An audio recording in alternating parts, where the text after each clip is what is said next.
Hello everybody, what is up? Cobra here with another 5-minute review of a Global War 1936 expansion set. Basically, this is the series where I try to pack in the value and the fun or not fun of an expansion set for Global War 1936 in 5 minutes or less. Now, this one's a larger expansion, so I gotta kind of blast through this one. This is China at War, as you saw from the title, a pretty fun new expansion from Historical Board Gaming. Now, there's a lot of great value in this expansion set. As you can see, I've painted up a bunch of infantry to go on top of the markers that you receive, but looking at all the markers, you get a ton in this expansion set. Tons of elite units and lots of new fun things to implement in your games. Now, first up, we have what this expansion is all about. It basically brings China a lot more things to do, a lot more new units and little things for the Comintern and the Allies, and even the Axis to do in China.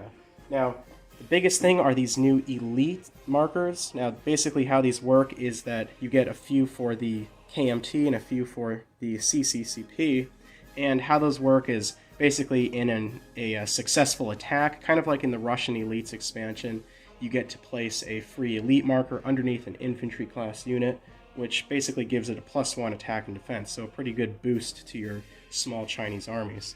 Another thing is these opium markers. They're pretty cool because basically what they do is you get to, when you capture a territory with opium, the Chinese or the Comintern, if they capture one of those markers, they basically get a +1 bonus in income. And those go in Vietnam, China, and Afghanistan. And basically, again, it gives the Chinese and Communists some precedent to attack those zones and take their IPCs. Another cool thing is the Chinese Expeditionary Force, these three guys. Basically, that gives the KMT the ability to build some infantry in Southeast Asia before the Civil War has ended. So if they have a little bit of extra money and the British maybe need some help with dealing with the Japanese, they get the ability to build these three guys and send them down out of China to help out the Allies. Lastly, in terms of extra units, we've got the Flying Tigers and the Soviet Volunteer Air Group. Basically, these are, the Flying Tigers is an elite fighter squadron that the Americans can lend-lease over. Basically, all they have to do is lend-lease a fighter squadron, and then the Chinese get an elite fighter. And the Soviets have the option to send a fighter to the KMT.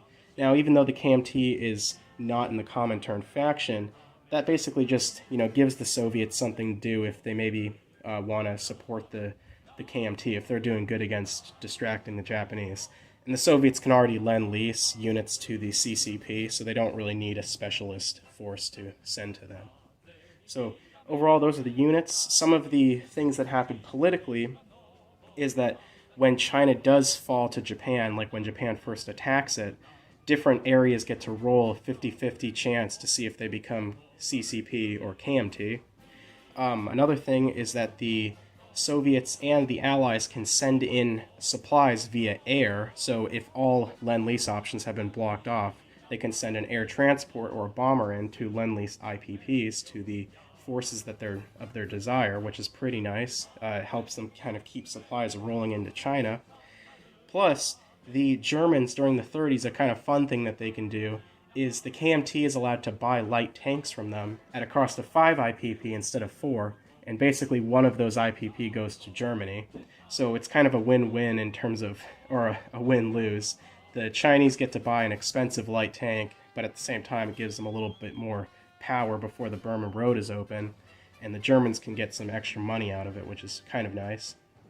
But overall, kind of simplistic, but I think that that's always good. A simple expansion that brings a lot of new units into the game at not a lot of cost of thinking power. These elites, they just, they are elite units. They're +1 attack and defense. Opium, extra IPP, and some elite fighters to send in. But overall, a really great value. I highly suggest you guys check this expansion out, and heck, you could even implement it yourself by not even getting these and using, regular pieces to represent these elite markers. So overall, again, really like this expansion. I hope you liked the video. If you're new to the channel, subscribe. Leave a comment on what expansion you would like to see next. Cobra, out.